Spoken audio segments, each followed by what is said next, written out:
G'day everybody and welcome to the panel where we look at the world through the frame of the comic book. My name is Jason Badower, writer-artist for DC Comics, and I'm joined by one of my best buds, Marvel Living Library, Scott Stuart. How are you, buddy? I'm good, mate. I'm really good. Dearly beloved, we are gathered here today to talk X-Men from the year 2000. We are on the road to Deadpool, and we thought we would go back and recap all the really key points in Wolverine's cinematic lifestyle. We did Wolverine Origins, X1, X2. We're definitely skipping The Last Stand. The Wolverine, then Logan, Deadpool 1, Deadpool 2, and then obviously we'll wrap things up with Deadpool, Wolverine, or as Hugh Jackman likes to call it, Wolverine 10. So I'm very excited to get to that. There is a small part of me after watching this movie that actually also wants to watch Days of Future Past, just to see the last movie with Sir Ian McKellen and Sir Patrick Stewart in that. But we'll see how we go for time. Things are going to be running very, very short. I'm actually now a little bit more curious than I was to go back and check that movie out. First up, would you recommend this? Would you recommend a rewatch? X-Men 2000 before Deadpool Wolverine? Absolutely. It was my understanding that people thought this one hadn't aged all that well and that only X2 really stands up from the original trilogy, and that was not my experience at all. I thoroughly enjoyed every minute of this movie, and I think it stands up remarkably well for something that's nearly a quarter century old. And it just holds up on just so many levels. I thought the acting, the performances, the direction, the writing, everything was just so damn tight, because at the time we were in an absolute dearth of superhero films. Like, the graph was near the bottom. Like, we had just had Batman Forever in 95, we had Spawn in 97, followed up by Steel in 97 also, and then Batman and Robin in 97. 97 was a bad year for superheroes. 98 we got it back with Blade, and then this came out in 2000. What blew my mind, man, is this came out before Spider-Man. For some reason I thought Spider-Man came out before this, but no, this was the trailblazer.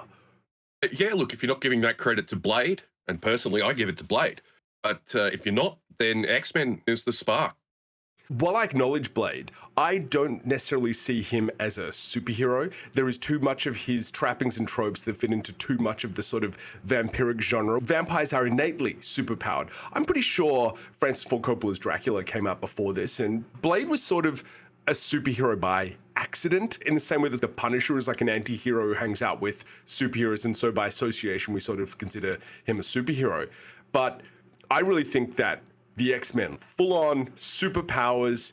We're in an era where everyone was so ashamed of being a superhero movie at the time, to the point where Bryan Singer forbade comics to be on set, and people still snuck and read them. Like, I remember reading, like, Hugh Jackman said people would slip them under his doors just so he would have an idea of the character that he's playing. But Singer just didn't want anybody to do that sort of ham-fisted, over-the-top acting. He wanted something that felt very, very real. That surprises me, because Singer really, and it's a shame that we've lost him. God damn, this man was so good at this. I thought he had a real reverence for the material in how he adapted it. And the characters were true, the settings felt real. Yeah, shocks me that he was anti-comics on the set. I think he wasn't anti the material so much as not wanting people turning up and dialing everything up to 11 and chewing scenery like it tastes like bubblegum. And I think he wanted it to feel very real. And by getting the comics off the set, I think it was to, I don't know if it was necessarily a shame, but rather just the baggage that I think comics came with at the time. I had to say, sort of worked out for the movie. The scenes, the underground part of the X-Mansion are straight out of the comics. They really are. One cool thing, Scott, this is how cool Scott's collection is. I found this story about Amazing Spider-Man 262. Do you still have that on you, Scott? All right, I will try and find it. So there is a tie between this comic book and X-Men. I can't believe you could just have that, Scott. And he found it within seconds before the stream too. So Bryan Singer decided to play a prank on Cyclops and Jean Grey, Fam Jansen and James Marsden, who are both just great. And he had this guy, who is one of the stuntmen on X-Men, dress up in this Spider-Man costume and turn up on set and start doing lines. So yeah, there's a cute tie-in between this and this comic and the X-Men. I thought that was pretty fun. That is pretty awesome. There's another tie to the Arrowverse other than David Hayter's involvement, and that's that the X-Mansion is also the Queen Mansion. Is it really? It's probably also the Luther mansion from Smallville too. I mean, that thing gets a lot of mileage. Yes. I wouldn't be surprised at all.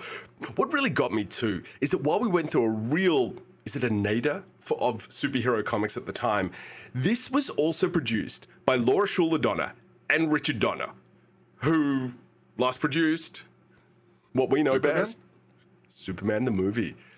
Donner actually directed Superman, and I actually think this is probably the best, most true superhero movie since Superman 77. That is a long time to go. I know we had some stuff in the meantime, but I don't really consider Batman 1989 a great superhero movie by any means. Well, there's a hot take for you. I agree that it's not a terribly literal adaptation of the Batman, but I still think it's a pretty great movie. It's a great movie about a character that sort of looks like Batman that isn't fully Batman to me, but hey, it is a great way to transpose a whole bunch of Batman's mythology onto the screen, which still took decades to figure out. So many great filmmakers paved so much more of that journey. Talking about great filmmakers, I have a crazy story on the making of this film with the writing. We talk about the producers and they're doing such a great job, and the director, and I'll get into the unfortunate stuff about the director later, but this movie apparently went through 28 drafts. Ed Solomon, known for Men in Black, wrote apparently the first draft in August 96, and he delivered his draft later. Then John Logan from Gladiator did take, followed by James Schamus from Crouching Tiger, Hidden Dragon. And then I think Singer came onto the project, and he brought Chris McQuarrie from The Usual Suspects, who just took way too long. Joss Whedon did a pass, but apparently it was too funny for Singer, so he ditched that. Bryan Singer had an assistant at the time, a guy by the name of David Hayter, who was still working as a voice actor, but at the time was earning $500 a week for Bryan Singer, and he was pretty much writing the movie. And Singer just said, look, you're writing the movie, don't tell anybody. One of the producers, Tom DeSanto, finally said, I think this kid is writing the movie. And he said, okay, David Hayter, I want you to go through the script, highlight everything you wrote. And it was well over half the script. And so DeSanto came back to him with an offer, which was like, here's 35 grand, take it or leave it. That's all you're going to get. And while that seems like a good chunk of change, at the time, McQuarrie and Solomon fought to have their names taken off the movie because they were so worried by how bad it would be.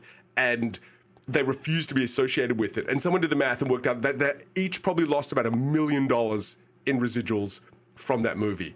So Hayter's 35 grand doesn't look so good. That's amazing.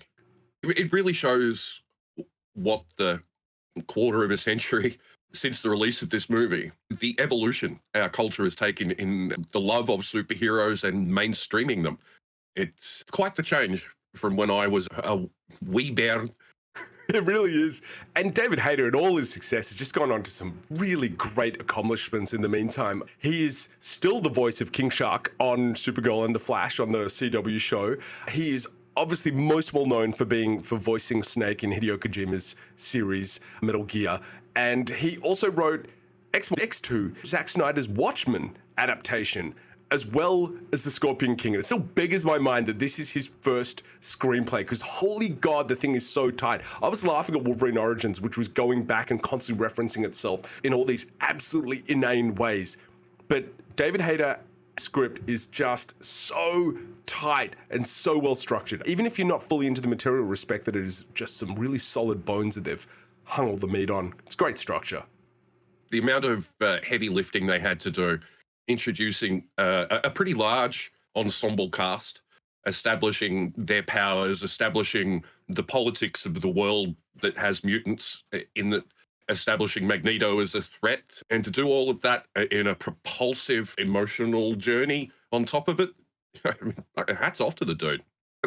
X-Men grossed $157.3 million in the US and Canada and $139 million in other territories, for a worldwide total of $296.3 million against a production budget of $75 million, becoming the 8th highest grossing film of 2000 domestically and 9th worldwide.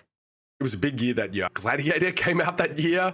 I know Saving Private Ryan was somewhere around that time. So this is like massive movies. I think Minority Report was also 2000. That is bananas how well this movie did financially. And it's interesting on that $75 million budget, because most of the time, summer blockbusters were being given $100 million, but they were just so unsure of the material that they were just like, okay, 75, let's see what you can do. I still think it looks great, between a mix of really great practical effects as mixing that with CGI, knowing when the CGI has its limits and knowing when the CGI has its strengths too. I just think they just did a fantastic job of balancing this movie. Utterly spectacular results. $75 million is still a lot of money, even today. But you're right, in the scale of tentpole action, effects-heavy films, even in the year 2000, that was a moderate budget. And it looks really good. I like to think of it as the story of a guy who picks up a runaway and then has to protect her from a whole bunch of people trying to hunt and use her. So that's X-Men. It's the plot of X-Men. All right. The movie opens with Auschwitz, that I think is one of the greatest opening of any superhero movie and one of the greatest openings of almost any movie, hands down. We see a young boy being escorted along with his Jewish parents, with a whole bunch of other Jews that have been captured by the Nazis. He's separated from his parents, and as the gate is barred, he starts pulling, reaching towards the gate, and it takes 3-4 men to hold him back until eventually he's knocked out. And we realize that that young boy is Magneto. What did you think of that scene, Scott, going back and seeing it again? It's a great example of the screenplay. As we were talking about earlier, it's doing so much. It's casting mutants and their plight as an allegory against the Jewish plight in the Second World War. It establishes an origin for the main villain and a compelling human motivation for him. And it looks gorgeous as well. It's a great opening scene.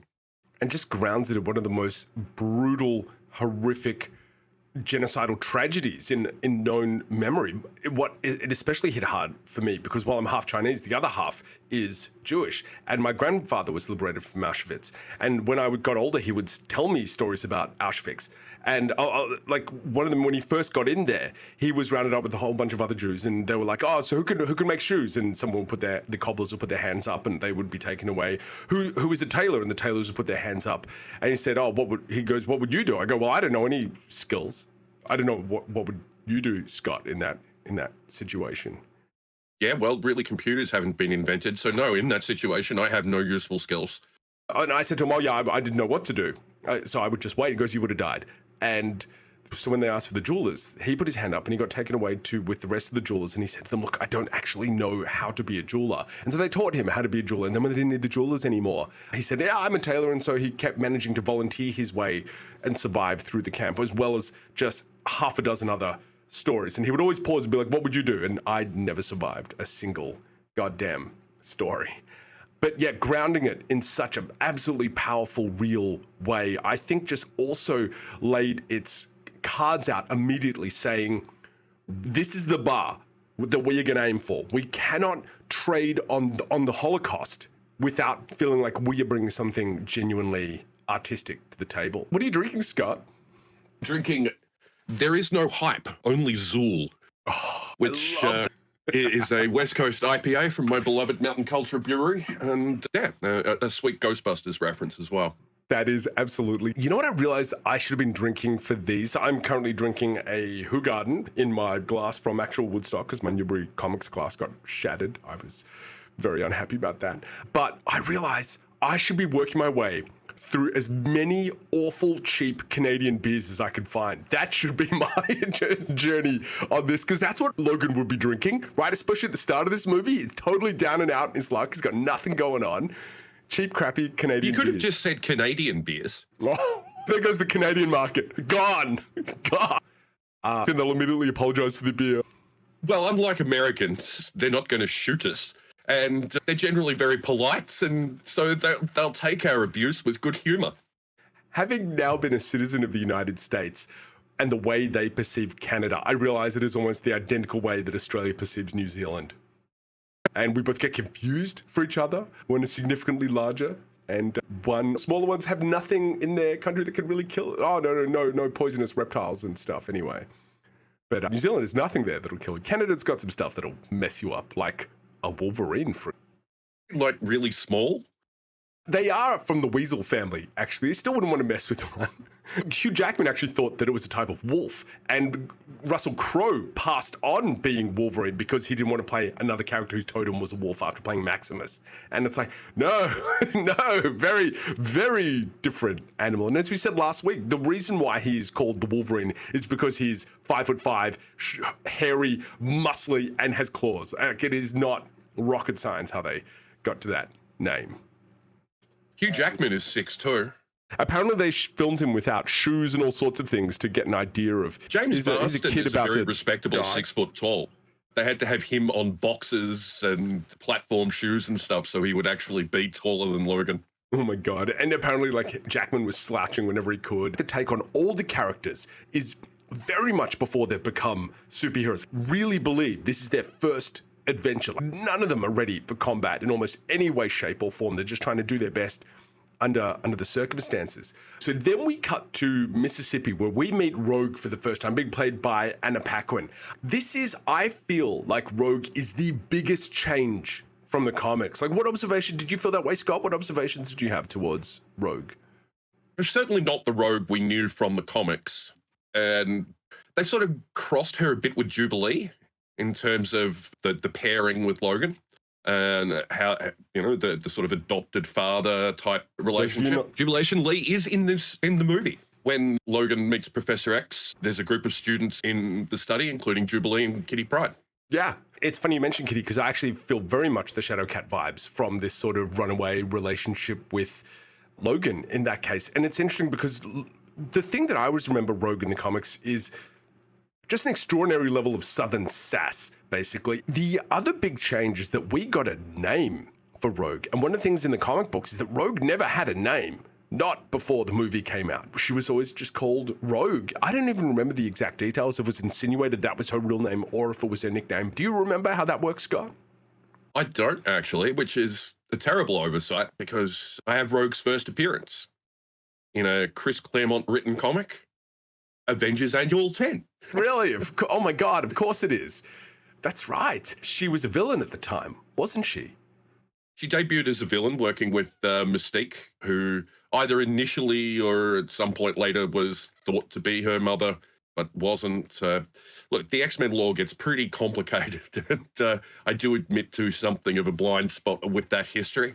Across the broad strokes, but my God, there are so many details and ins and outs, and I'm glad we're just glossing over the whole Wolverine history, really, because that is just insane when you write it out in sequential order. It is insane. Rogue in the comics only has the ability to absorb other people's powers. And at one point, she touched Captain Marvel. Yes, Carol Danvers, Captain Marvel, and who in the comics at the time was not nuclear Superman level. She was just very strong, very fast, sort of like the Mark III Iron Man armor. She absorbed Carol's powers, and somehow it was permanent. So after that, Rogue was always able to fly, be invulnerable, be super strong, and could also still absorb other people's powers too. I believe I can answer at least part of that in that the effect is time-based. So the longer she touches somebody, the longer she will have their powers. And if she touches them too long, it becomes permanent, which is what happened to Carol Danvers and also happened to her first childhood boyfriend when they tried to kiss. She had no idea what was happening and kept touching him, and basically he was left a vegetable.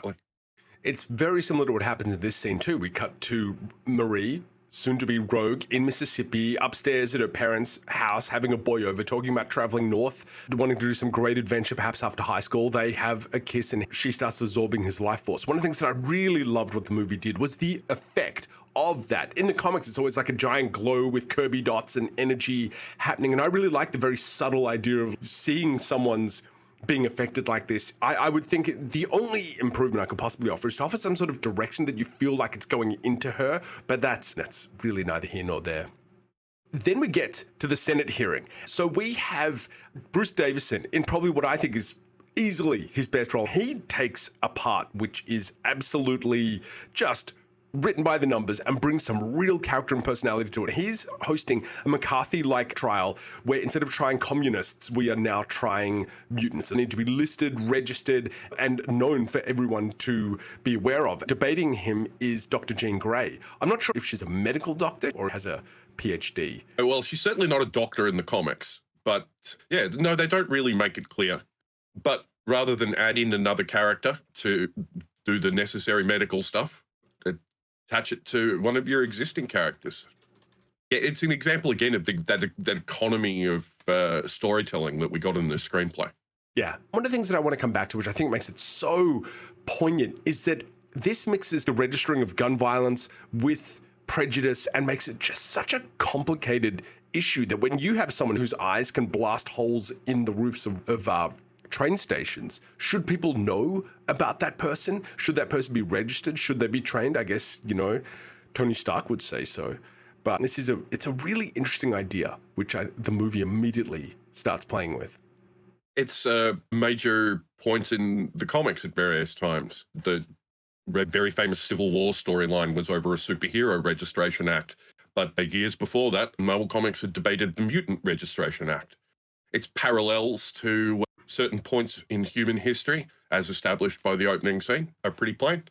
And I felt that scene had aged really well in terms of revealing what politicians might do with fear-mongering, even in advanced democracies. These cycles just still keep coming around as we're always looking for a new witch to hunt. So at the end of the scene, as everybody's applauding Senator Kelly's move to register mutants, we see a very concerned Patrick Stewart, Professor X, who follows a shadowy figure out onto a balcony that turns out to be Magneto.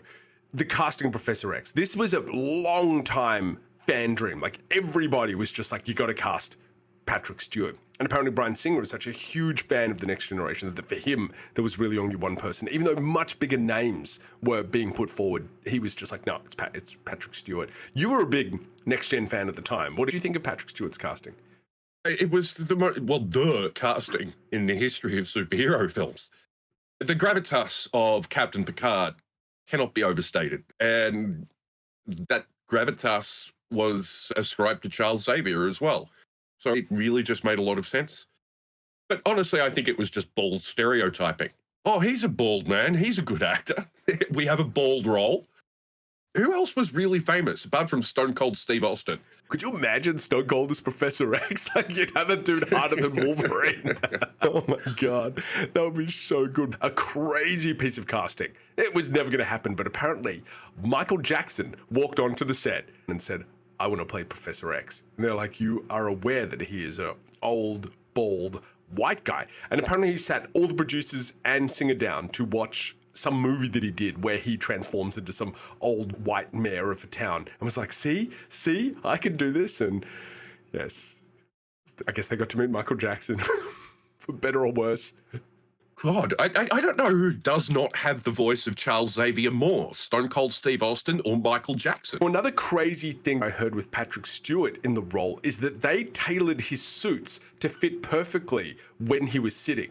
So when he stood up, they would rise up and look all weird. But when you're sitting, they're perfect. We couldn't take any of them home because none of them would fit him, which I think is funny. But again, his voice, like, what a 1-2 punch. You got his crazy voice talking about mutation. Then you open with Auschwitz and you realize, oh, okay, this is, in the words of a great Australian band, this is serious, mum. They are absolutely thrown down on every level. Patrick Stewart is a quality actor, and everybody should go and watch the original Dune, largely for his performance. And Excalibur. Allegedly, I did not know who Sir Ian McKellen was at the time. I didn't fall in love with Sir Ian McKellen until, obviously, Gandalf, which apparently he almost had to turn down Gandalf because the shooting of this overlapped with The Lord of the Rings. And he finally said to Bryan Singer, I would really like to go play Gandalf. And so Singer rearranged the shooting schedule so he could fly off to New Zealand. But he was obviously attracted to the movie because of the themes of just otherness, alienness, discrimination, and being a gay man himself. He was very much resonating with the material in that direction. And I think it holds up to it also. Yeah, look, McKellen is a presence. And the chemistry between him and Stewart was exceptional. It's one of the things that elevates not just this movie, but the subsequent movies. Just so grateful, however, that Bryan Singer was sufficiently a nerd that he rearranged the shooting schedule to get McKellen down to New Zealand in time. There is just an extraordinary level of gravitas, and as you said, the chemistry between the two men is fantastic. They've gone on to become just absolutely lifelong friends. The other cool thing that McKellen and Stuart did was a stage run of Beckett's Waiting for Godot. There is at least part of that available online, I think. And yeah, just two talents of the British stage who became dominant forces on our screens, going back to the stage in iconic roles. It's really quite fun.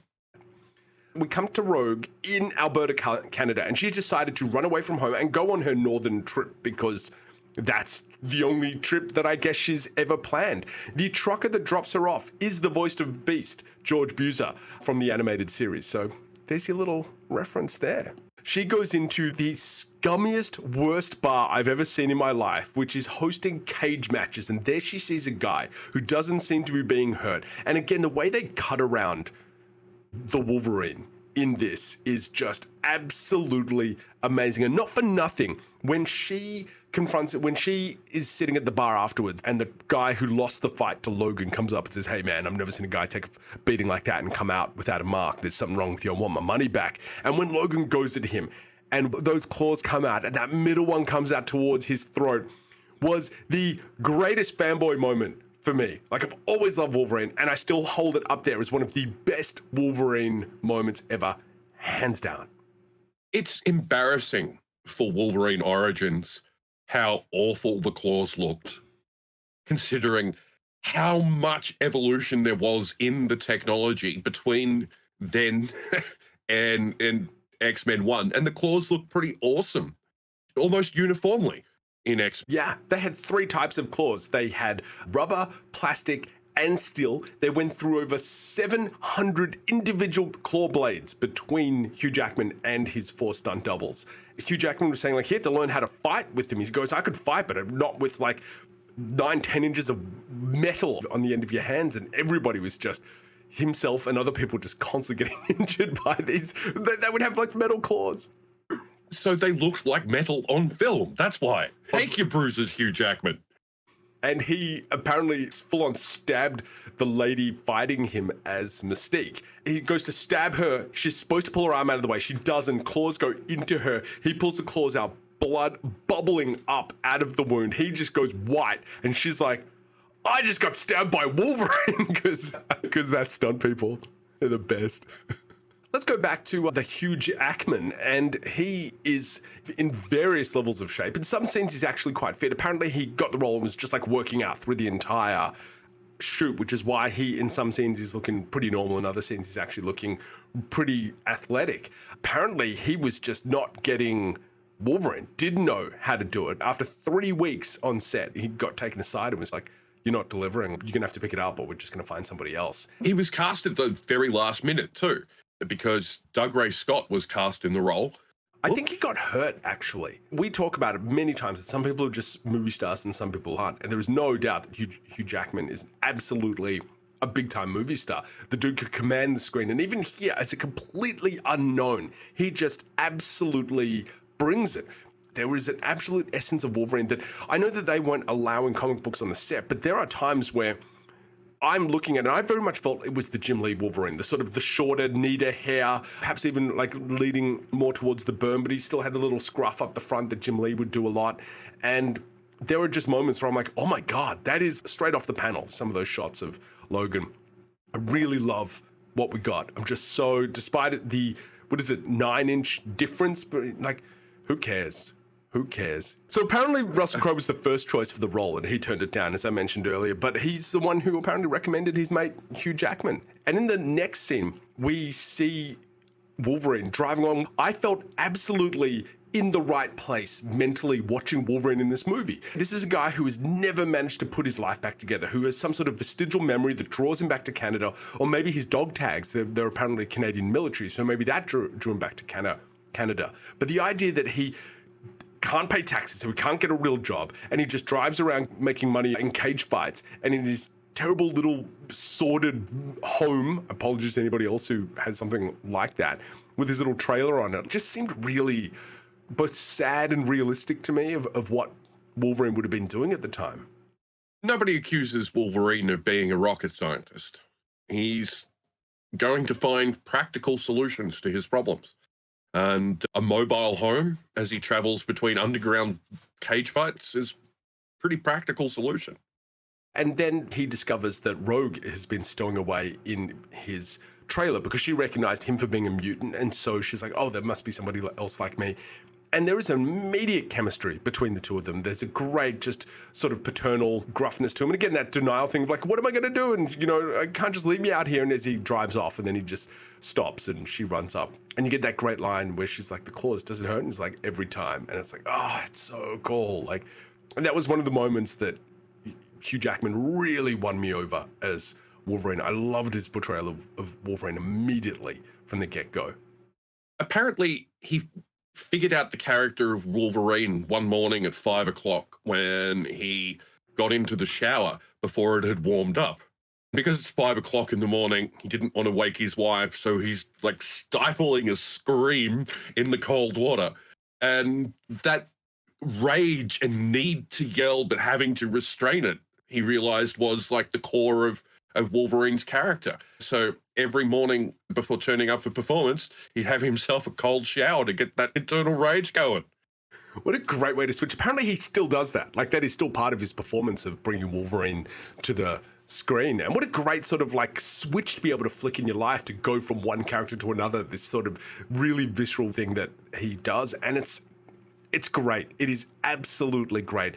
Again, coming from that incredibly choreographed bar fight with the claws where they're absolutely perfect. And then the other moment that I forgot to mention is when the bartender points the shotgun at the back of his head. And what I love too is that he slices the shotgun also. And it's one of those things where it's like, he won't break the law, he won't do anything bad, but he's not going to take any crap either. And I was like, this is Wolverine right now. And then from that immediate moment where I'm like, okay, so it's not Jubilee and it's not Shadowcat, but I really felt that paternal relationship there. Wolverine always has a sort of a daughter figure in his life, and bringing that immediately onto the screen I thought was absolutely fantastic. Really enjoyed that. And then you get to the ambush where immediately from the seatbelt joke, he goes flying out and we get to see his healing factor. And I really like too that he can be sort of knocked out and concussed while his body sort of knits itself back together. And yes, then we get... Oh, you want a wrestling connection to X-Men? Go. Tyler Mane, Sabretooth, former professional wrestler. And do you know who was first offered the role of Sabretooth? Your favourite. What? Big Sexy. Yes. There you go. Big Sexy Kevin Nash, yes. Look, the star of the John Wick films, established Marvel actor in Punisher. Mane is married to Renee Geerlings, who is the ex-Top Cow editor-in-chief. And when I was down at the offices, I remember having a couple really good chats with Tyler. I remember having one very, very good conversation and then just never following it up from there. And we just never really saw each other after that. But yeah, there was a point where we were actually like having an ongoing conversation at one stage. Really nice guy, very big human being, you know, and I'm 6'1", so it's like, he's a enormous human being. Yeah, and look, he had like a 13-year in-ring career or something, started in the mid-'80s and didn't stop until I think he got this role. And yeah, you had to be a big dude in those days to get into TV wrestling. And while he's gone on to do a whole bunch of stuff like doing Jason, but he really knocked my socks off in Jupiter's Legacy, which is unfortunately very mediocre. The suits, though, are incredible. Everyone looks amazing in Jupiter's Legacy. And he is, I'm not joking, the absolute highlight, playing this genius Darkseid level character and just really ripping it up in such a complicated, interesting way. Really enjoyed it. Really enjoyed his take on that. Mate, Tyler Mane as Sabretooth, absolutely crushing it. He didn't have a lot to work with, but he brought what he needed to for this role. I don't think it's Tyler's best job, but it's certainly one of his most iconic. He certainly brought the character to life. And weren't you saying last week it's a different version of Sabretooth rather than the brother character? He looked the part, he had the ferocity, he had the physical presence. And I thought he did a pretty solid job. In the comics, Victor Creed is Sabretooth's alter alias, and in this case, in the movies, they've split it, so you have a Sabretooth and you have a Victor Creed. And one of the coolest things, as I said, from Uncanny X-Men 213 onwards for me, I think the rivalry might have started earlier. It has always been an iconic thing to see this absolutely massive, stronger and faster Sabretooth fighting this smaller but tougher Wolverine who has the metal claws. And the way that they would go toe-to-toe with it, and we mentioned several times last week, and I felt that X-Men really brought that sort of that offset physicality to the screen, which I felt really, really true to the comics. I love that. Look really, really good. So one of the things that got me too is that Rogue and Wolverine are both rescued by Cyclops and Storm. And I always thought it was weird that in the comics, Cyclops doesn't really need to touch his visor. But I guess they're making it a very physical thing. And you even see it later on where he has to adjust the dial to adjust the sort of power from it. But yeah, I really felt that there was a great connection to Wolverine Origins here. And for all that movie's faults, like this one starts, it did not lessen this movie. Yeah, agreed. I liked the touching the visor thing, and maybe it's a bit of historical retconning, but they certainly do a lot, at least in the comics these days. I feel it's one of those things that the movies added. It's become part of the Cyclops lexicon. I'd started watching the new X-Men 97 on Disney, and one of the things that I thought was really interesting is that Cyclops' blasts, even though they look like laser beams, are actually force blasts. And he has a fight very early on in the first episode where he uses the force beams to move himself around, to add to punches and do all sorts of stuff that I thought was actually really, really cool. I thought it was one of the most fun ways to bring Cyclops to movement that I'd never seen in a comic, because normally he's just shooting guys. He doesn't, like, he might do like cool shots and ricochet off things, multiple things, but actually using the force blast to fight, I thought was pretty great idea. This, on the other hand, he's just using it as a main thing. Again, I really see that all these characters, I didn't even think they've been trained to fight at this stage. They're just the teachers and the inner circle of Professor X, not so much soldiers or warriors yet. Interesting take. It doesn't fit with my headcanon from watching the film, because my impression was that Scott and Jean and Storm are reasonably experienced, have been out in the Blackbird before, and the school is there training new kids, and it's Wolverine's first mission. But I never got the impression it was their first mission. I should clarify. I got the impression that it was their first combat missions. That before they were just on search and rescue. That they'd just go out, they'd find mutants, they'd convince them, and they'd bring them back from police or whoever that was bothering them at the time. There is that scene, for example, on Ellis Island where Toad confronts Jean Grey, and he's like lunging at her, and she's like launching herself back, and he starts doing all the dance. Same with Storm. They had no idea what to do in that situation. I didn't feel that either of those two characters were trained or ready for combat in any way, shape, or form. The Jean Grey and Storm that we know would wipe the floor with Toad and then just keep wiping the smear all over the place. Whereas I really thought these were two characters that did not know how to use their powers in a combat situation. So then we cut to Magneto's lair, and we have Sabretooth returning empty-handed. It's sort of this ongoing joke that Sabretooth just keeps screwing up in this movie. And then we see Toad, Ray Parks as Toad, who much better known as Darth Maul. And just one of my favorite things about the way they do Magneto is his incidental powers. That even from the Newtonian balls, like knocking on the table, that he would build bridges. This entire fortification, this island, would be absolutely useless to anybody but him. That he's like, I don't need keys on that grate, I can just open it. Just the incidental use of powers is something that we just don't generally see in most of the movies or in comics. And it just felt so well thought out, and Magneto feels so real to me. It was subtle, and it was really classy. The movie is talking about the Brotherhood of Mutants. In the comics, of course, it is the Brotherhood of Evil Mutants, which makes me like, what is our evil agenda today? And do we rank things by their evilness? And just, it's a good old Stan. One of the things that got me to X-Men, Spider-Man, Stan was really into his hyphens. And I have to apologize because I always type Spider-Man with a hyphen, but I never type X-Men with a hyphen. I will not do it. Well, then you're doing it wrong. I'm a rebel. I'm sorry, Stan. So then we move to the X-Mansion, and then we really contrast that with Meg Fortress. And this is where Wolverine wakes up from being knocked out. And it does look like the Wolverine can be knocked out for a fair amount of time. The use of Xavier's telepathy just really fills in all the gaps. The amount of Easter eggs that we get as he wakes up and then tours through the X-Mansion is absolutely fantastic. We've got Jubilee, we've got Kitty Pryde, Colossus potentially drawing off in a corner, and all sorts of other superpowers going on at the Xavier School for Gifted Children. I just loved every single second, and I think the way they've designed that X-Mansion is absolutely iconic, and it is the X-Mansion. And I think it will always be the X-Mansion in that way. It's a testament to the power of the medium, that at the moment that got put on film, that became the definitive version of it for not just the non-comics audience, but for the comics audience as well.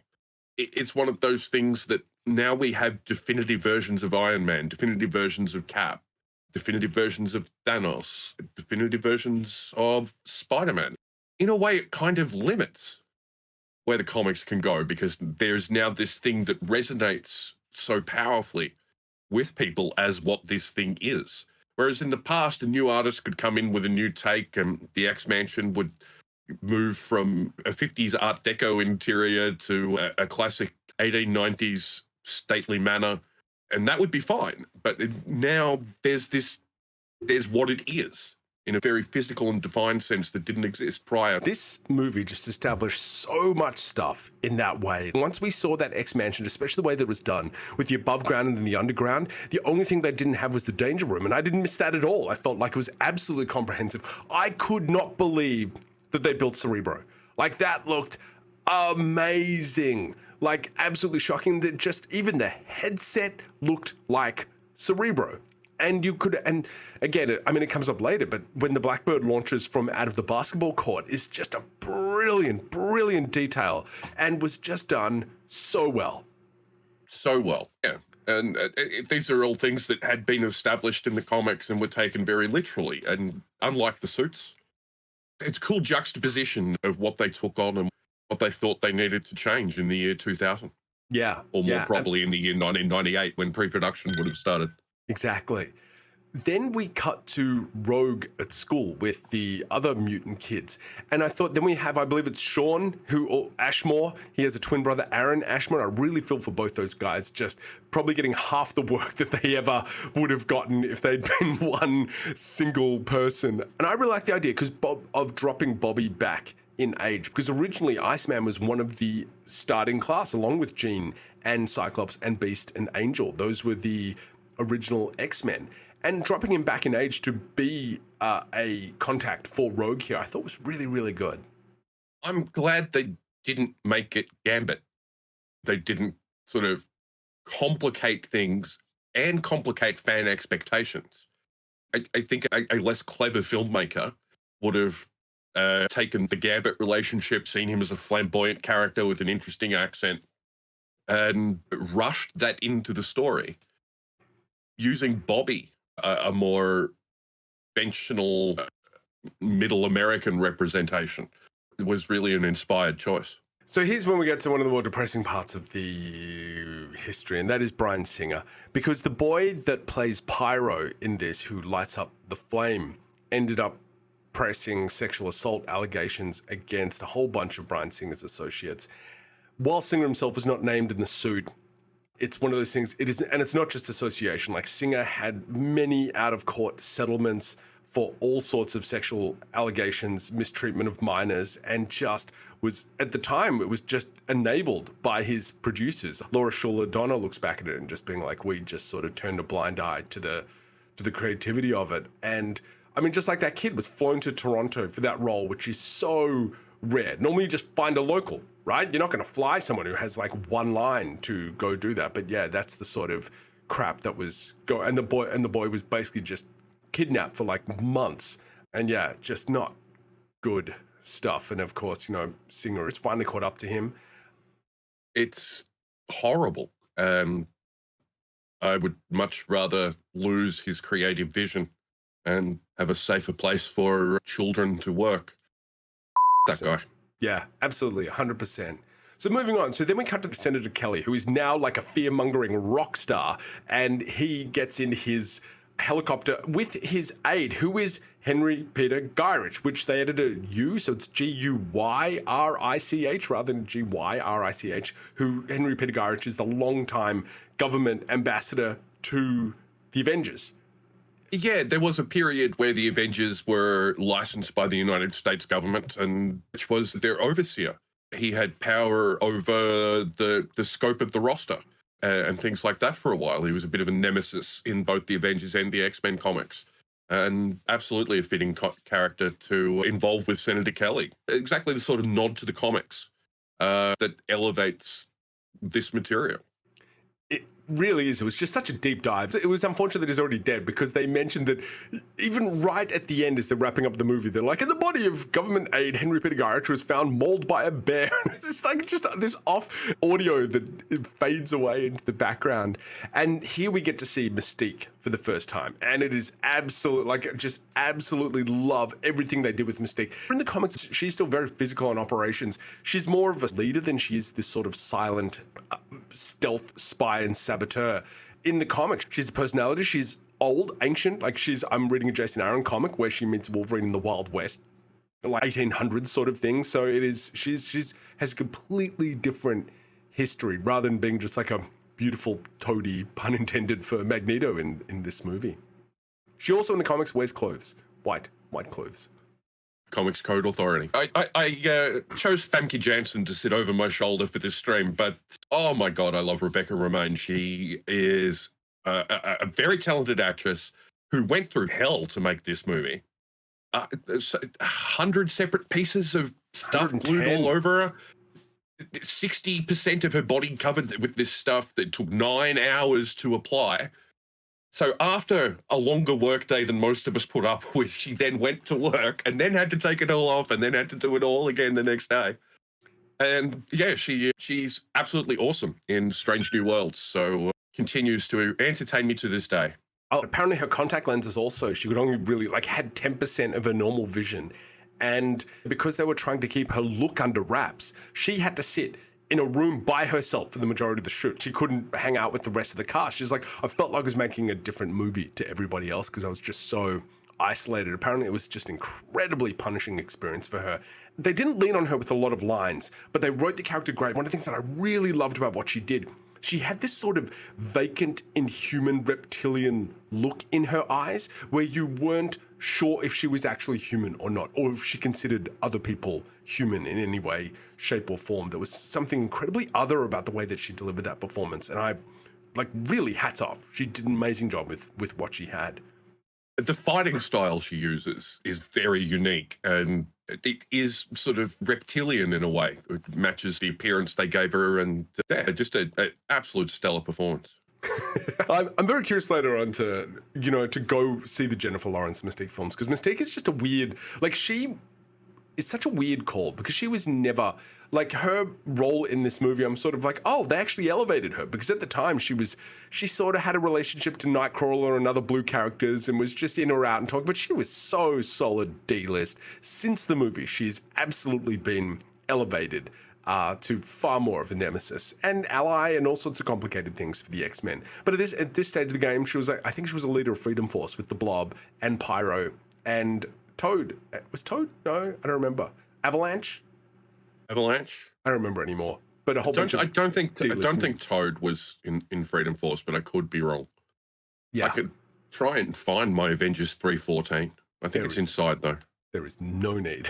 We're talking about the D-list Mystique right now. Thank you, though. So then we come back to the mansion. They're doing the scan of Wolverine. And I really love that they're going through that. They've just done such a great job. Whoever did those x-rays did an amazing piece of art for each of those x-rays, the way that you see the adamantium actually infused to Wolverine's bones. In some ways, far better than what Wolverine Origins did.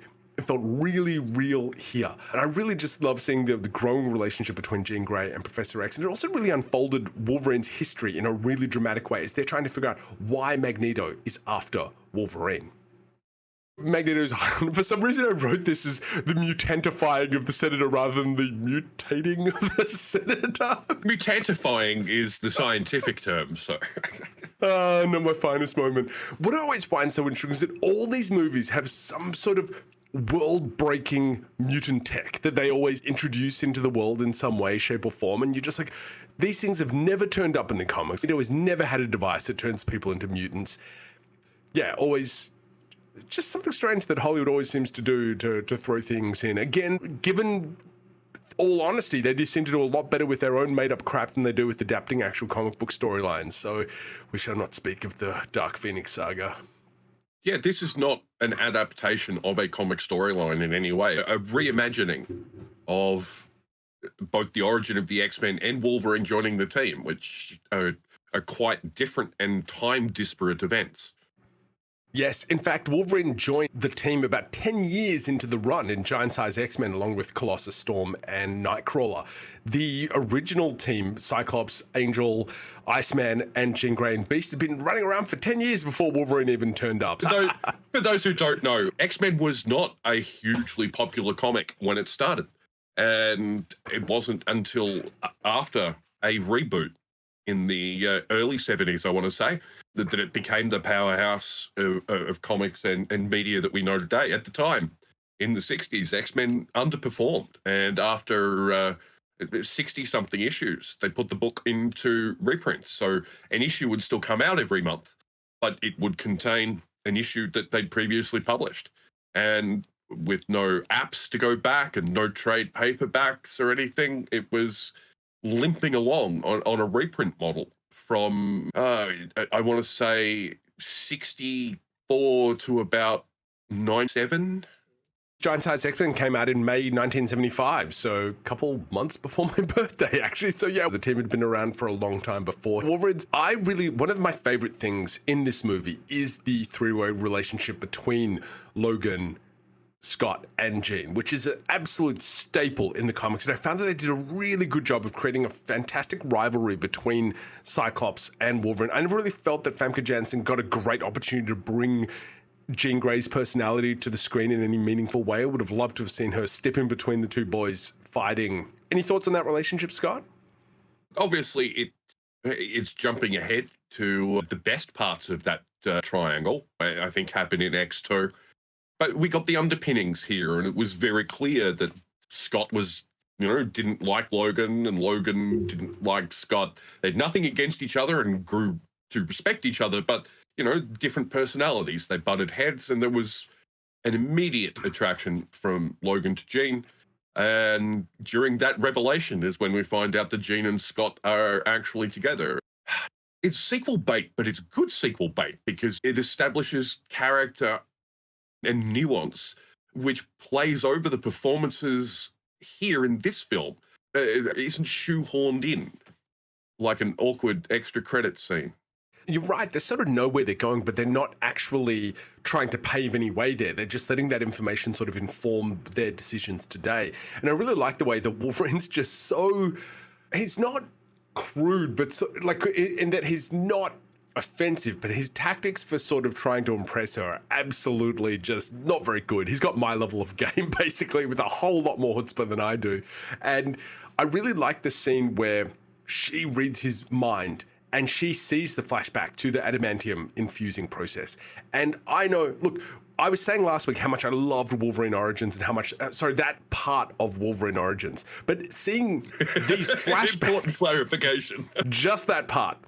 But this film, again, did it so much better. We get a couple little flashbacks with these really sort of cyan, sickly yellows. We see scientists in rubber suits with a process that's somewhere between medical and industrial. We see champagne being passed out to generals as they look on. We see the fantastic surgical lines all over his body, which honestly they really should have done because there was something absolutely barbaric about that. Even those few flashes were just so much better than what I thought was the best part of Wolverine Origins. That gives you an idea of Wolverine Origins.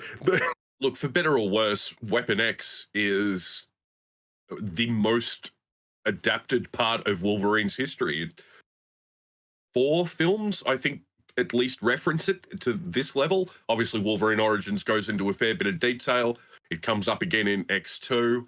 It's absolutely seminal work, and not my favorite thing that Barry Windsor Smith ever did, but definitely my favorite thing he did in the Marvel Universe. And, he drew some gorgeous Avengers comics too. So that's how good Weapon X is. I knew he drew the X-Men. He was pre-Alan Davis, before 213, around 209, 2012.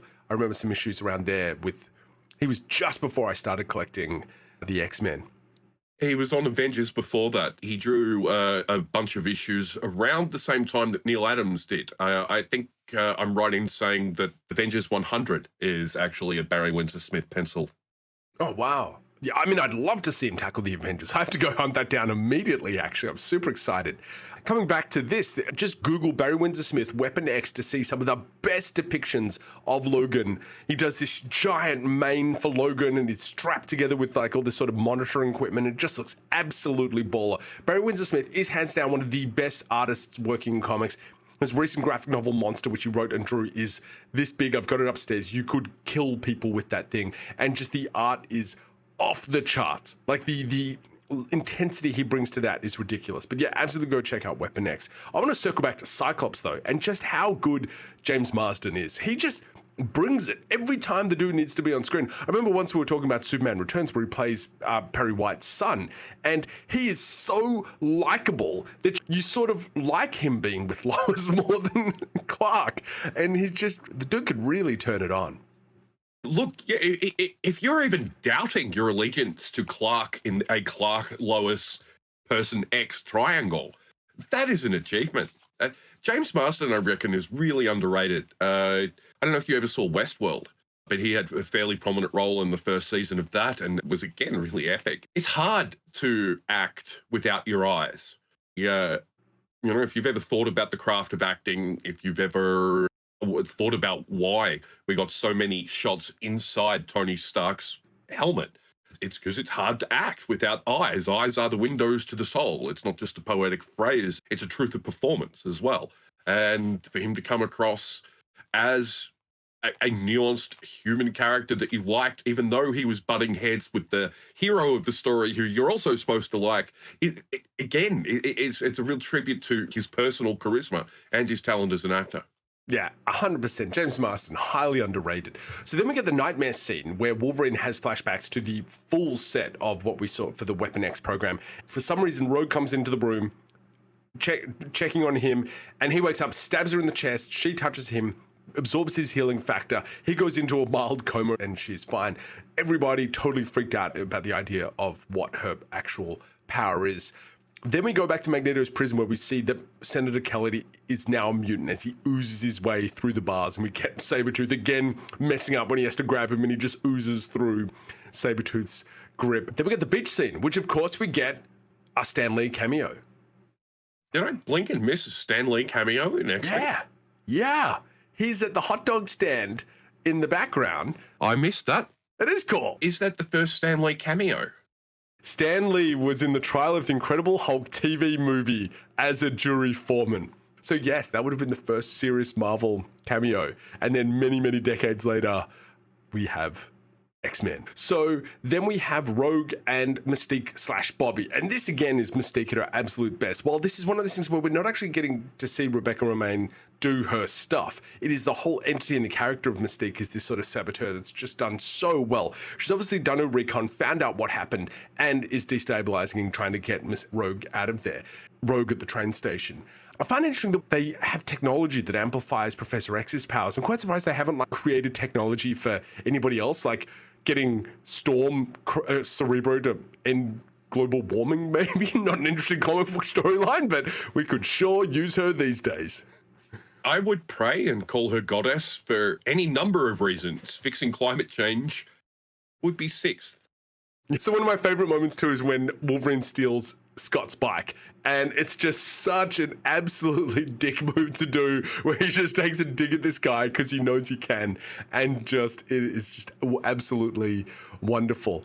Then Rogue on the train. It's interesting because apparently in this scene, this is where Hugh Jackman had not figured out Wolverine, which is why he's apparently so different in this scene. But I actually find seeing this sort of warmer, more compassionate side really interesting. Like, it adds actual depth to the character, and is a way that when they shoot the movies out of order actually sort of works in this case for me anyway. I didn't notice any sort of drop or difference in performance, just seeing a different side of this character.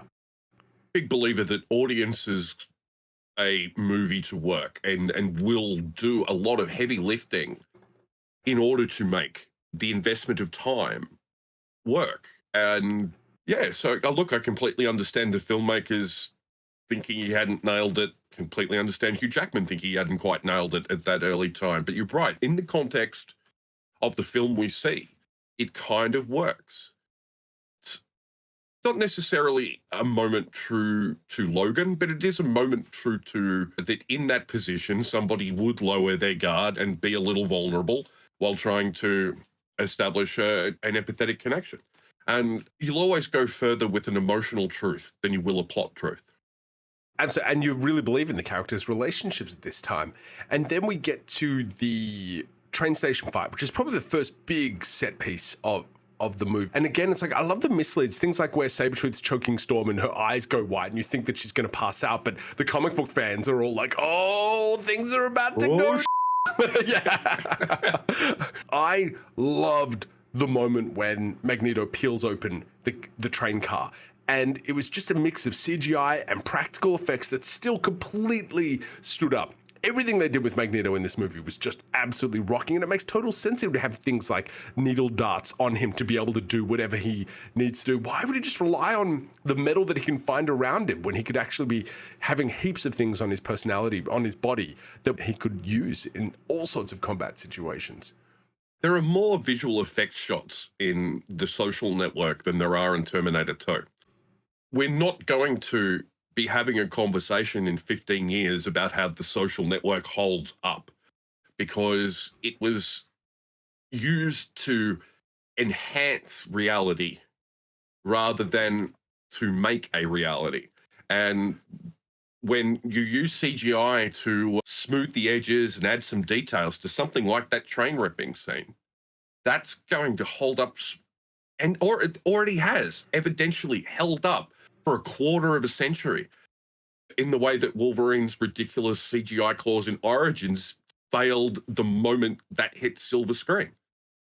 I understand the cost savings and the ease for you as a filmmaker on a set or on location to be doing all of this with CGI, but for God's sake, every piece of evidence ever committed to celluloid or digital file shows you that doing it practically, it makes a lasting impact, holds up across time. Whereas, fudging it with CGI is short-term expediency and ruins the legacy of your movie. One of the things that both this movie and Iron Man did really well is cutting back and forwards between CGI and actual physical VFX, and it looks incredible. Like the liquefaction of the Senator could have been one of those things that really drops the ball. And if you look at it, it's not perfect, but the way they cut between practical effects and the CGI really made the whole thing work for me. Magneto peeling open the train car still works for me because they cut to actual physical grates shaking and being pulled off. It's just such a wonderful thing. Coming back to Magneto though, and this is one thing that I have issues with in the comic, I do not believe that Magneto should be able to bend or affect adamantium. I think he should be able to move it, lift it, spin Wolverine around, but adamantium is like the hardest object on Earth. Like, if Thor's hammer was made out of metal, could Magneto manipulate it? I don't know. I feel that certain things are on another class and another level altogether. Now, that storyline where Magneto ripped Wolverine's skeleton off, it's like, why didn't he just do it in the first place? If he could do it, why didn't he do it when he first met Wolverine? Just take him off the board immediately.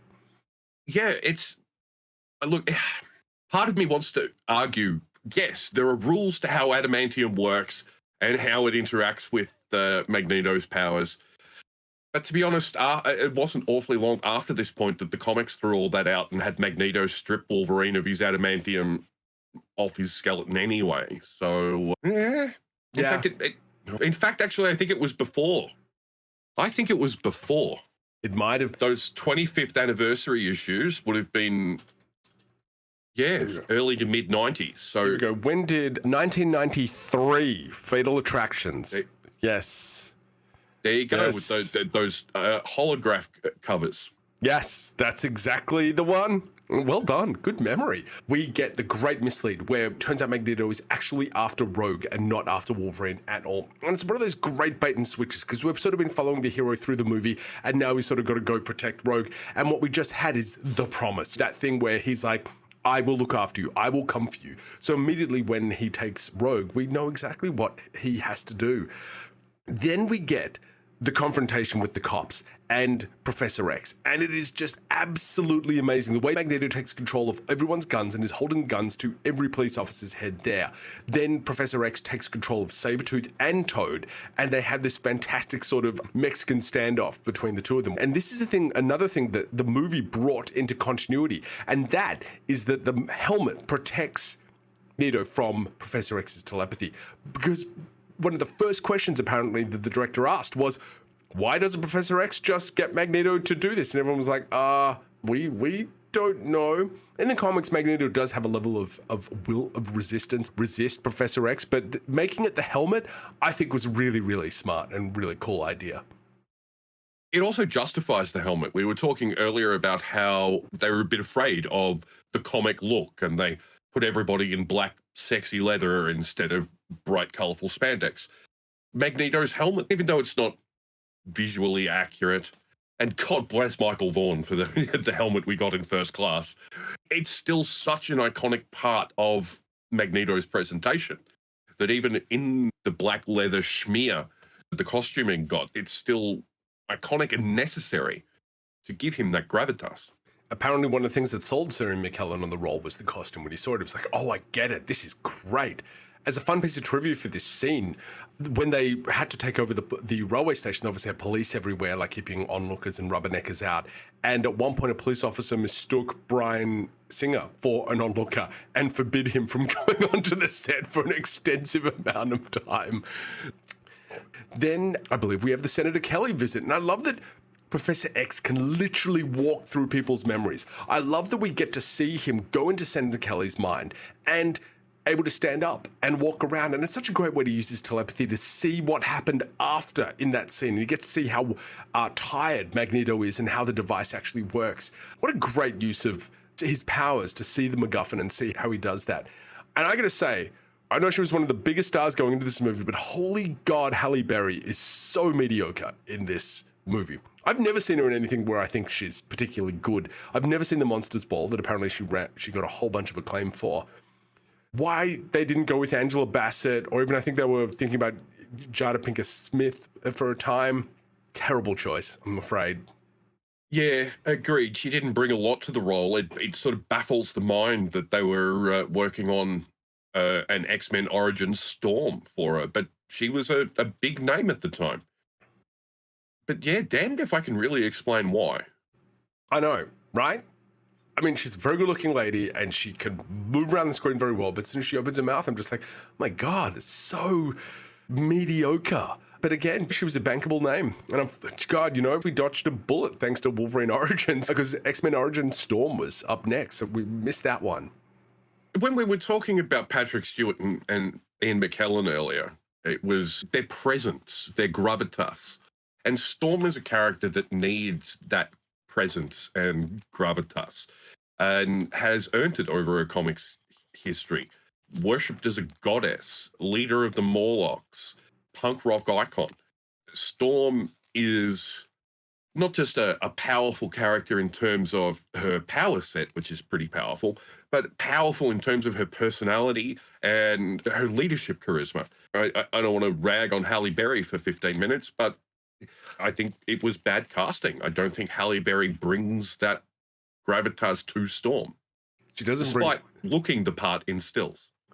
You hit the nail on the head. That is just such a great breakdown of what makes Storm so great.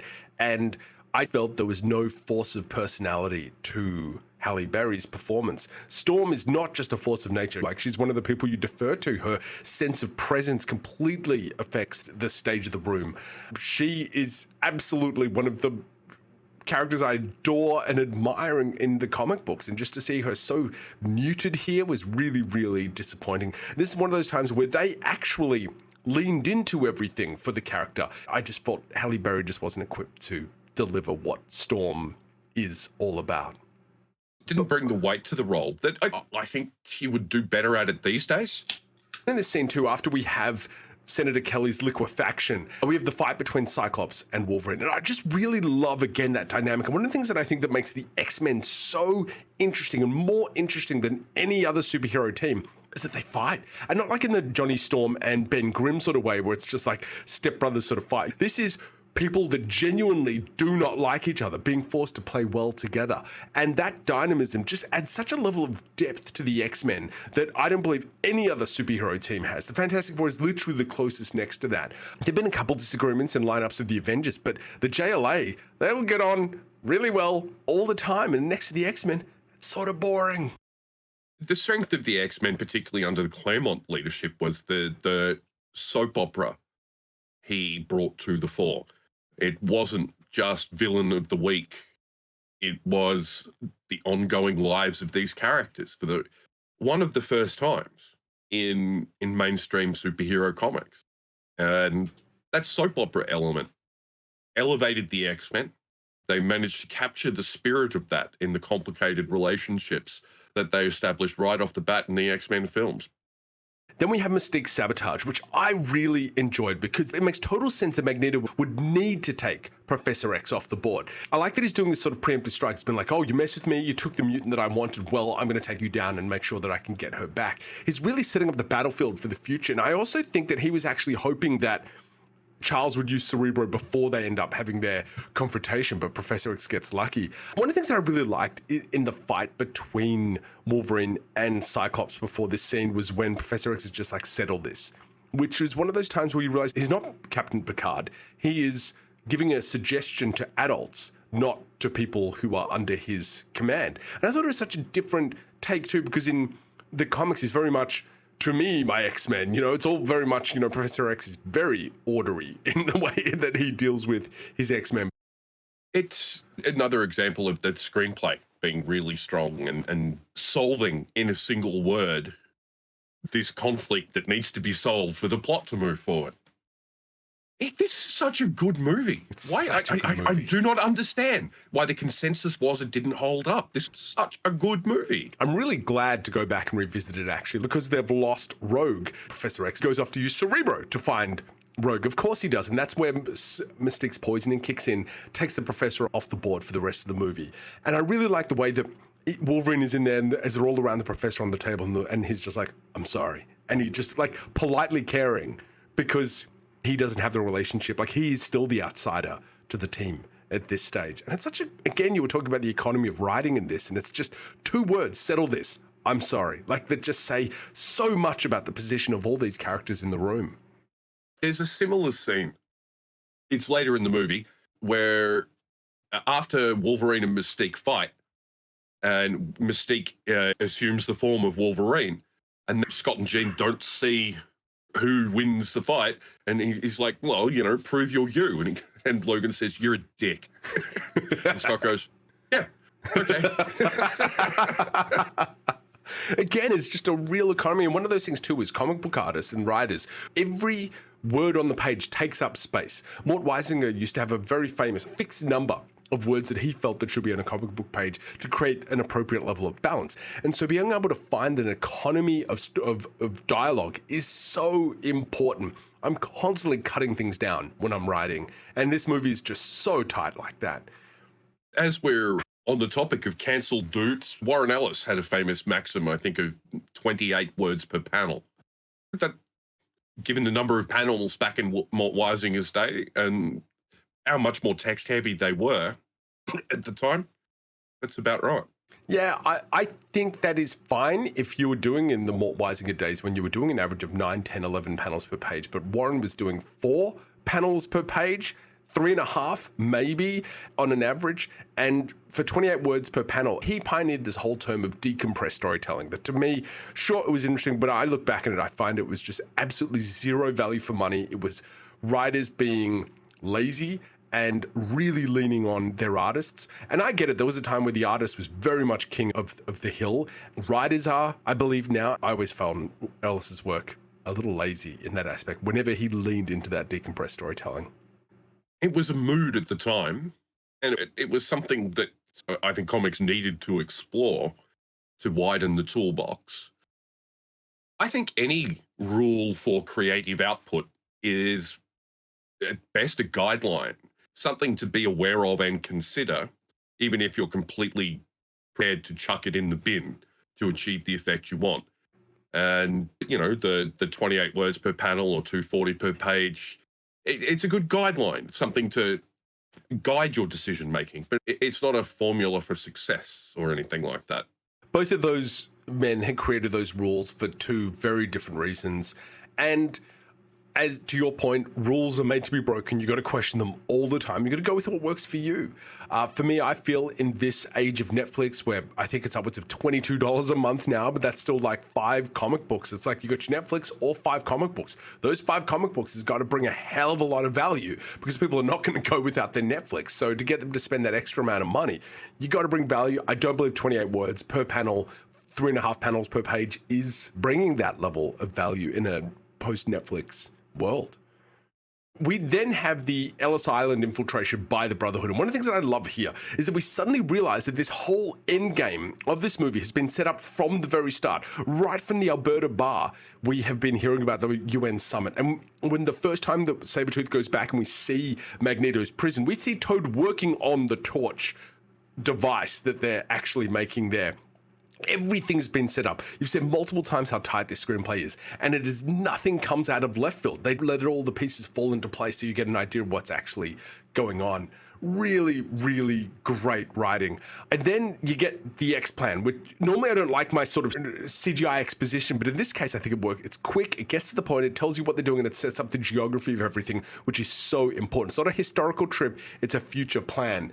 And then we get the classic line, you guys actually go out in this thing, what would you prefer? Yellow spandex? And it's funny because while they are obviously scared of the spandex, I think even the MCU is still scared of spandex. I think Spider-Man is the only one who wears anything close to being spandex, and it is absolutely not spandex in any way, shape, or form. Everything else that is visually ridiculous about the X-Men is in this movie.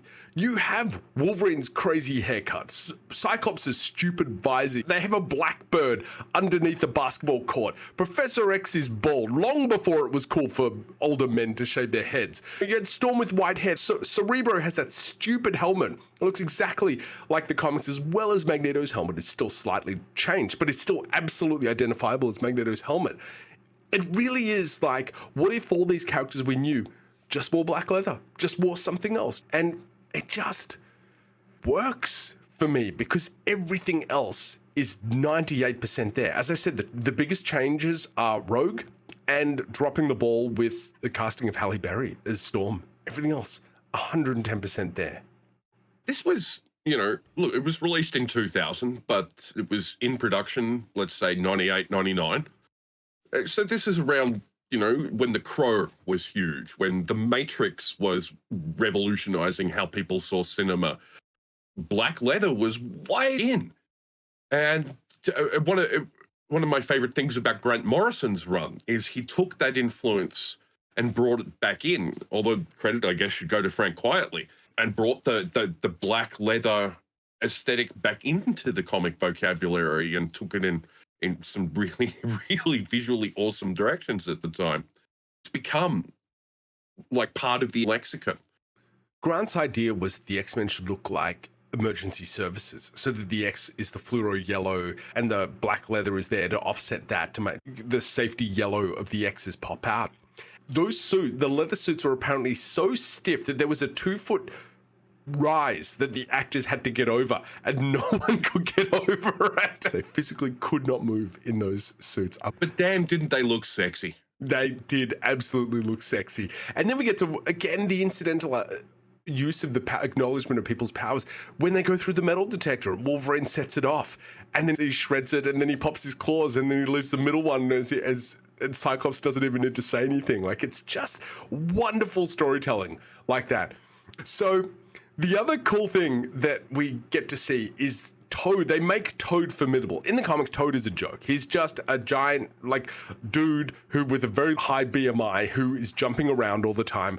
Ray Park's gleeful dismantling of the X-Men really highlighted to me how non-combat trained all of the X-Men were. That they were not ready for this sort of physical confrontation. Is doubtless a foundation X-Men villain, a long-running and important part of the Brotherhood of Evil Mutants, which I am so glad they didn't make people say in this movie, because even as a comic book fan, I feel kind of silly saying the phrase Brotherhood of Evil Mutants out loud. And you know, you could have played Toad for laughs. Look, Ray Park brought a physicality to that role, and you know, one of his great strengths as a performer is really thinking about the physicality. And Toad was somebody who needed that commitment and that ability to come across on screen. And you can't say he didn't get there. I mean, he didn't have the silly jester-inspired neck frill, which is probably a good thing. But other than that, that's the Toad of the comics. Sort of slimy, obsequious, kind of gross.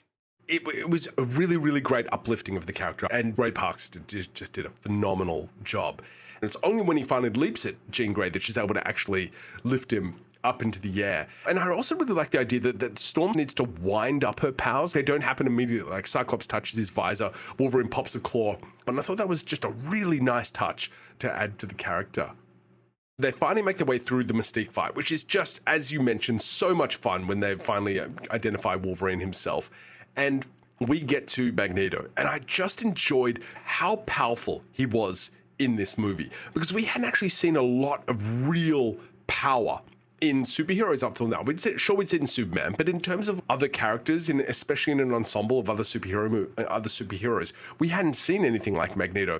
And I think here he's the perfect level of power, where he can single-handedly take out all the X-Men. But later on in the comics, he's holding metal asteroids in geosynchronous orbit around Earth. And I was like, whoa, okay. They just keep cranking Magneto up and up. And the later movies do that too. But I think right here, he's absolutely perfect, because it justifies why he needs other mutants around him.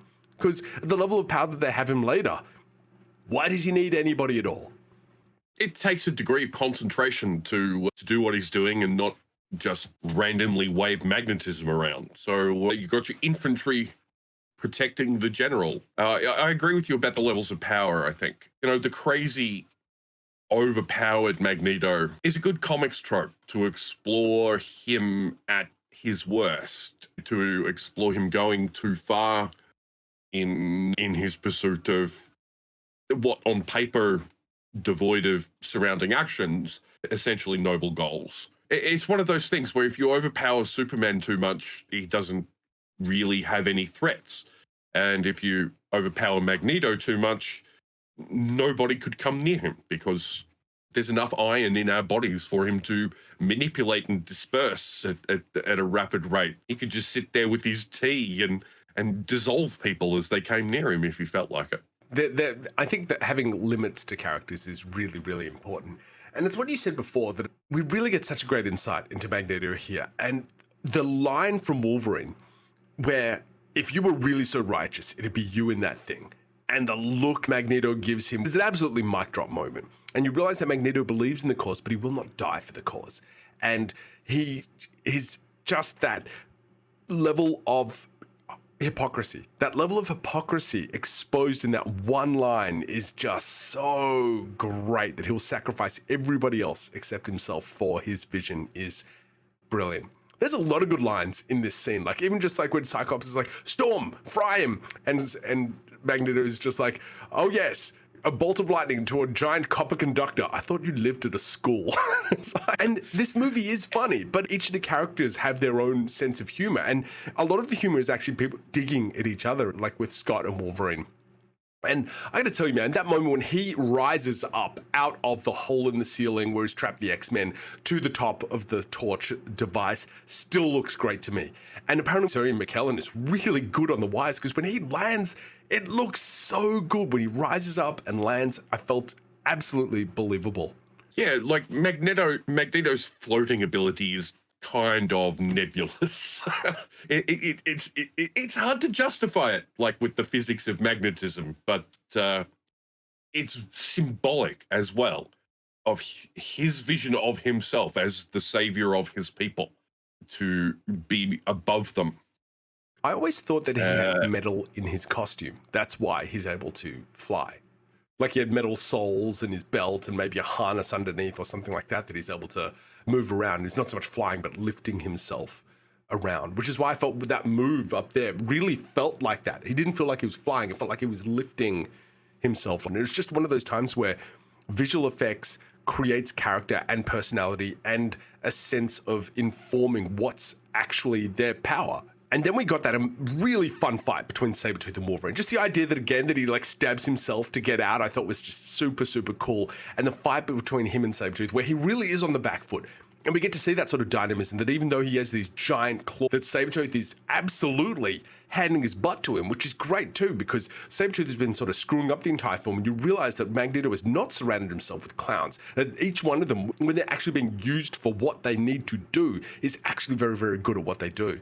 The best there is at what they do.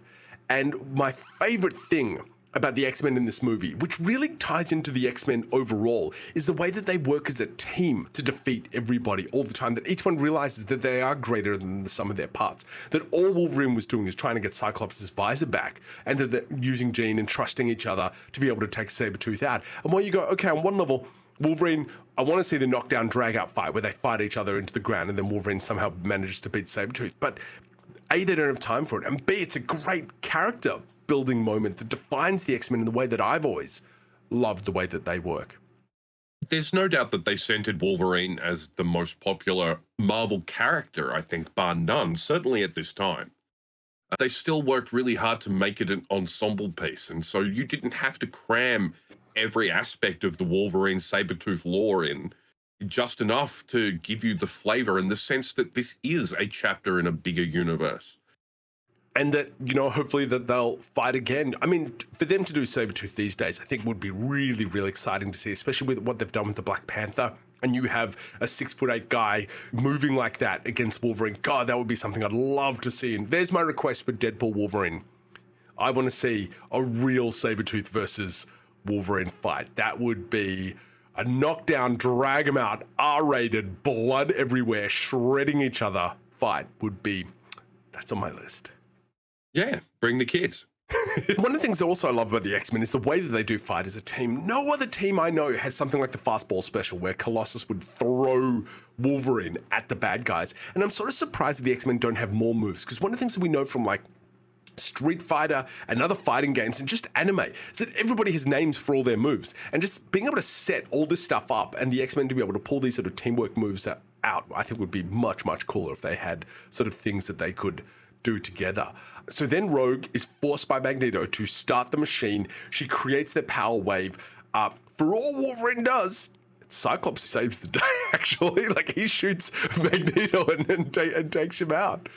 And then Rogue gets what was at the time the incredibly edgy, bleached stripe in her hair that now 60-year-old women do as a regular fashion response. My, how the times have changed.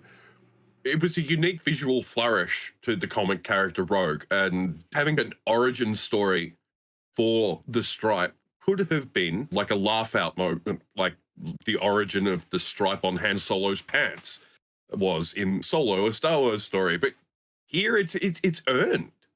Absolutely is, because for those who don't know, Rogue in the comics has always had a white stripe in her hair, and when she didn't have it at the start of the movie, I was like, okay, I guess we're just dropping these sort of things because they're just not going to make it to the big screen. And then when she gets it, I was like, okay, I'm super happy. That is really, really cool. And I also really enjoyed the mislead of her death and then the mislead of his death. And I thought it was sort of interesting that his healing factor reversing the wounds that he'd just taken. Like, it's obviously still working away, healing him. Even when he thinks he's healed, it's still technically speeding up the process, but it's not fully healed him. It doesn't make a ton of sense, but it's so dramatic, and it's the first time we actually see real blood in this movie. They keep it pretty PG otherwise. The Coast Guard arrives, arrests everybody as the X-Men take off. Professor X wakes up with help from Jean Grey, and I love that Wolverine is still wounded. Like, his healing factor is still returning to his body and sort of kicking in. I also love it's such a side note, but she says that Rogue took on a whole bunch of his personality traits while she was unconscious. And I sort of love that, because apparently, like, Rogue did take on Carol Danvers' personality and memories. Like, she went flashbacks to Carol Danvers' memories. It's part of what led her to renounce villainy and the sway Mystique had over her and joined the X-Men and become a good guy, a superhero. I forgot about Carol Danvers' effect on Rogue that made her into a good guy. Of course, that's really cool. I forgot about that. Also in the scene, which is really important, the writing is laid on so many levels, but we start to see Wolverine actually, while he's really into Jean, is being really, finally, actually being pretty classy about it by actually caring about things that she cares about and being really respectful of her in that. You can see the difference it makes in her too that he has in her, but it's really something that he's not doing as an act. That he's actually, this is just the way that he feels, and she finds that really attractive. And I just think it was really, really great and subtle. Yeah, he's not a leery perv in any way. And that's a good example to be setting. You've said your piece, everybody knows where you stand, but yeah, not pushing the issue, not being a huge drama queen about it, not centering every interaction around that. It's a good example for young and probably old men, to be honest. It is actually very classy. You're right. He says his piece, and then at this point, he just sort of backs off and lets her make her decision. It is classy. Then we have Wolverine working with Professor X. He learns about Alkali Lake and the Weapon X facility up in Canada. They see that Mystique has survived and has impersonated Senator Kelly. And yeah, Wolverine goes to leave, and Rogue confronts him, and he leaves the dog tags with her, knowing that he will come back. And he steals Scott's bike again, because some things don't change. And then we get to the awesome plastic prison that they created for Magneto. And one of the coolest things I read is that apparently the way they're playing their game is choreographed in such a way that Professor X protects all his pawns and Magneto is sacrificing all his pawns. And it's just really interesting just that they went to that level. Obviously, there's no way you would pick up on that unless you were some sort of chess prodigy, but just that they went to that level of detail is pretty cool. The game was choreographed by a chess grandmaster. Apparently neither Patrick Stewart nor Ian McKellen knew how to play chess. That's so strange for two super classy guys. And then we get that great line where Professor X is like, anybody coming to that school looking for trouble is going to have their hands full, which absolutely sets up X2, which, spoilers, is what happens there. What I really loved overall about this film too is that it has such a sense of humor despite being a very, very serious take. Singer did not want the comics on set, but it cuts to things like some random Coast Guard being like, sounds like a storm's coming, as Storm in the jet flies overhead. You know, what happens to a toad when it's struck by lightning, which is written as a joke. And then Halle Berry decided that she wanted to say it seriously for some reason. The metal detector and the finger, and then afterwards, like, you know, when Wolverine's like, someone's here and keep your eye open. And it's like, just subtle stuff like that. And you know, and your line, which you mentioned, you're a dick, and I thought you lived at a school. Like, there is a real genuine humor to the characters. They're not trying to just be funny. These are characters making what they see as their joke at the time. I think the best example of that is when Logan calls Professor X Wheels. They're joking about the code names. Now, that is definitely not a joke that lands super well in the year of our Lord 2024, but at the time is certainly a joke that Wolverine would have made. And you can see the characters go, sort of around there a bit. You know, it's humor to service character rather than what many criticisms of, say, a Joss Whedon version of this film would have been, which is humor for humor's sake. And that joke, while being on the nose, is perfect because it puts Wolverine on the outside. He is on the outside of this group of people, and he's just said something that is really not cool. But it's the sort of humor that around the people that he would have been hanging out with for the last 15 years would absolutely be the sort of thing that he would have said. And I think it just shows the different sort of upbringing, class, and dynamics of these characters and how much of an outsider the Wolverine is. And I think even in the year, as you said, of our Lord 2024, I think it works exactly how it works even better than it did at the time. Because I remember at the time laughing at that, and now I'm just like, ooh, dude, like really? And I think that's actually, you're now in the position of the X-Men rather than the position of Wolverine. And I think it's actually a better place to be in the scene. I think you're quite correct there. There's no doubt that what we were all allowed to find funny in 1999 is very different from what we're all allowed to find funny in 2024. But big believer that we're all better off for that. We don't get into class very often on the panel, and I don't think it's a very entertaining way to interrogate superhero cinema. But you're absolutely right that it dramatized not just character origins, but character class. This tiny little throwaway moment. And this script, the film, I totally side with you. I believe this script is the hero. I believe it is the core backbone that brought everything together, that motivated these actors to come to the party. We've always had the allegory of Professor X and Magneto being Malcolm X and Dr. Martin Luther King Jr. And Magneto even quotes Malcolm X in it, just being by any means necessary. There's just so many layers to this script and this story, and the way it holds everything together and calls back to itself, not in these, I'm going to use your word here, these performative ways the Wolverine Origins did in this way. See, we're clever. We read our draft and we mentioned something that we wrote earlier. This is actually building constantly the entire time in the way that one brick is laid on top of another to eventually become a wall, rather than being like, hey, we found 2 bricks. They match. And it is just such a far superior piece of writing. And I honestly believe that while Singer made some really great calls, I still think at the end of the day, it would have been a good movie because the script was just absolutely exceptional. David Hayter and everybody who put all the rocks on the mountain that David Hayter was able to put the cap on. Thank you, all of you, for bringing these characters that I've always loved, because you've always loved the Avengers. I always loved the X-Men growing up. I'm sorry, West Coast and Avengers. I saw Uncanny X-Men 213 and I left the Avengers immediately afterwards. You could not compete with Alan Davis, with Mark Silvestri and Chris Claremont. And then we got Jim Lee, and it was good times, people. It's one of the best eras that any long-running superhero comic has ever had. It's seminal and influential and worshipped for a whole bunch of really, really good reasons.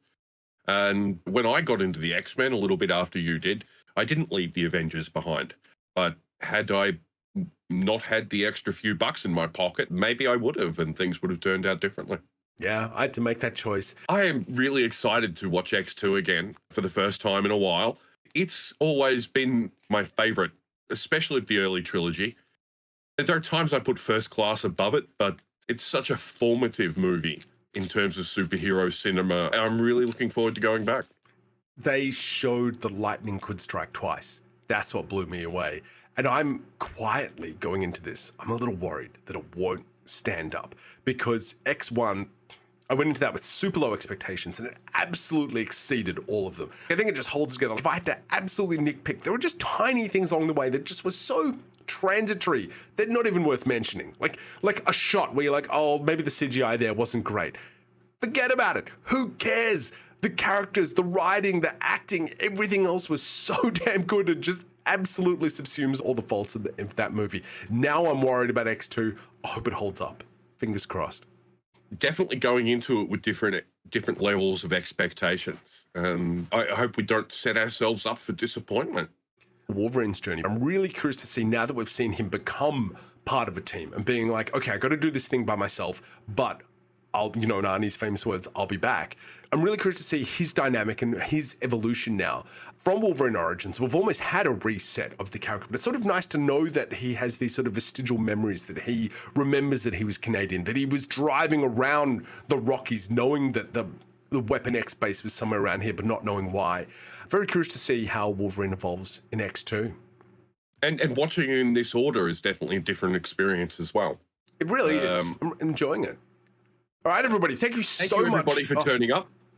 And Scott, thank you, buddy, for joining me on this ride. Really appreciate it, man. Could not do it without you. Really appreciate everything you do, these chats, all your insights, all the stuff you do to prepare for these, man. Really do. Watch a movie or have a few beers. It's really not a hardship, but I appreciate it, man. And I appreciate having the forum to do it with you, mate. Thank you for joining us. We'll see you next week. Love you all.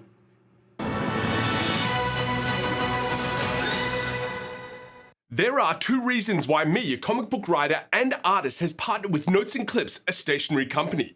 1, they make great stuff. And 2, Rob, the panel's Destiny 2 guru, is the co-founder and fulfillment officer for Notes and Clips. So if you're looking for a present for yourself or for someone else that is actually made by an honest-to-traveler Destiny 2 gamer, then look no further than Notes and Clips, my fellow guardian. Notes and Clips are a small family fire team designing, selecting, sourcing, and most importantly, personally handcrafting fantastic stationery, organizational stickers, and pens. Notes and Clips is just the perfect present for anyone you know, like buying someone an exotic engram, IRL, Let me show you their awesome stuff. You've got these awesome stickers that are so much fun for someone younger, while these stickers are perfect for someone just trying to survive being an adult, or maybe who's getting married. I honestly believe that all big events should be planned for with these planner journals and these stickers. That way you'll not only have the amazing memory of the event, but you'll have a beautiful journey to remember it by. And these stationery boxes are perfect for birthdays, end-of-year holidays, or just plain saying thank you on Mother's Day, Father's Day, or heck, even for that fireteam leader that watched you flail against a wall for 40 minutes on Whisper of the Worm. Thank you, Rob. Notes and clips have almost 30,000 missions under their belt and around 6,000 reviews that would make even Cade 6 blush. Rob will get your order and will personally transmit it to you. How soon depends on what you ordered and where it's going. Here's the breakdown from this side. Buy someone you know something nice and know that you're supporting a fellow Destiny 2 player and their family at the same time. I don't care how many times Rob holds me through Vault of Glass trying to get me Vex Mythic class. I still don't have it, Rob. I am an artist and I have a rep, and I'll put it all on the line and say the quality is so flat out incredible that Ada's Loom will be jealous. Meanwhile, the price is quite frankly a steal. And if you use the code BADOWER25, you'll get the largest current site-wide discount. That is Rob's and my shout out to a fellow Guardian. Notes and clips are your go-to gamer present for non-gamers, like a stealth gamer present. But you'll know, I'll know, but they won't. Thank you, Rob, and Notes and Clips for all your support. Hey, thank you so much for watching, listening. Just wanted to, if you're interested in more of my stuff, please check out Joker Harley Criminal Sanity out at Amazon.com. We are currently working on Volume 2. Also check out the graphic novel Artemis that I wrote and co-art directed with Lindsay Sterling on lindsaysterling.com, or you can pick it up at one of her concerts. Really appreciate you sticking around and enjoying these chats. There are plenty more. We are working our way through all the X movies. Love you. See you soon. Enjoy all these other videos in the meantime. Thank you.